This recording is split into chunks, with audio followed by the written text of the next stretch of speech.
Action. అందరికీ ఉద్యమాభివందనాలు. మన తెలంగాణ రాష్ట్ర ప్రభుత్వం ముఖ్యమంత్రి గారు పెద్దలు రేవంత్ రెడ్డి గారు ప్రతిష్టాత్మకంగా ప్రవేశపెట్టినటువంటి భూభారతి చట్టాన్ని జగిత్యాల జిల్లాలో మొట్టమొదటిసారిగా మా బుగ్గారం మండలంలో ప్రవేశపెట్టి ఈ రోజు నుండి గ్రామాలలో రైతుల నుండి ప్రజల నుండి విజ్ఞాపన పత్రాలు స్వీకరిస్తున్నారు. మరి దీనికి కృషి చేసినటువంటి ఈ ప్రాంత ఎమ్మెల్యే ప్రభుత్వ విప్పు పెద్దలు అడ్లూరి లక్ష్మణ్ కుమార్ గారికి, అలాగే మరి జిల్లా కలెక్టర్ బి సత్యప్రసాద్ గారికి ప్రత్యేకంగా మా బుగ్గారం గ్రామం తరఫున మండలం తరఫున ధన్యవాదాలు తెలియజేసుకుంటున్నాం.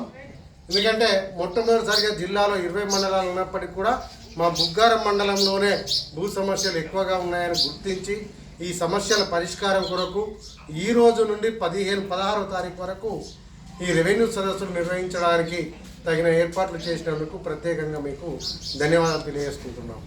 మరి తెలంగాణ రాష్ట్ర ముఖ్యమంత్రి రేవంత్ రెడ్డి గారు, అలాగే మంత్రివర్గము, ఎమ్మెల్యేలు అందరూ కూడా సహకరించి కొత్త చట్టం ఏదైతే భూభారతి చట్టాన్ని తీసుకొచ్చారో దాని ద్వారా 100% రైతుల సమస్యలు పరిష్కరించాలని చెప్పేసి మేము విజ్ఞప్తి చేస్తున్నాం.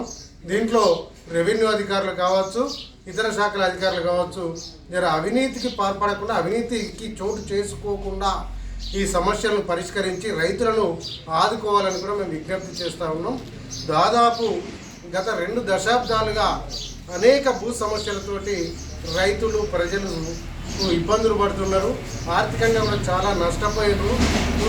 భూ రికార్డులలో కూడా చాలా అవకతవకలు జరిగినాయి. కాబట్టి వాటన్నిటినీ సరిదిద్ది భూమిపైన ఎవరికైతే హక్కు ఉందో, ఎవరైతే భూమి ఉందో వాళ్ళకి హక్కులు చెందేలా ఈ ప్రభుత్వం చేపట్టినటువంటి చట్టాన్ని పూర్తి స్థాయిలో అమలు చేయాలని చెప్పేసి మేము రెవెన్యూ అధికారులను కూడా ప్రత్యేకంగా విజ్ఞప్తి చేస్తూ ఉన్నాం.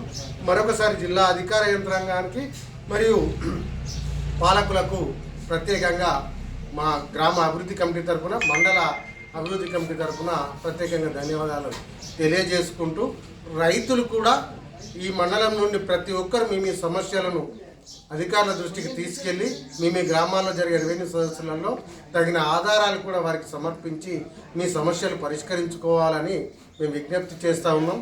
దీనికి మరి విద్యావంతులైనటువంటి యువతీ యువకులు కూడా, మరి రైతులు చదువుకోని వారు ఉంటారు, నిరక్షరాస్యులు ఉంటారు, ఏలుముద్ర వాళ్ళు ఉంటారు. కాబట్టి దరఖాస్తులు కూడా వారికి రాసిచ్చి సహకరించాలని చెప్పేసి విద్యావంతులు కూడా మేము ప్రత్యేకంగా కోరుతూ ఉన్నాం.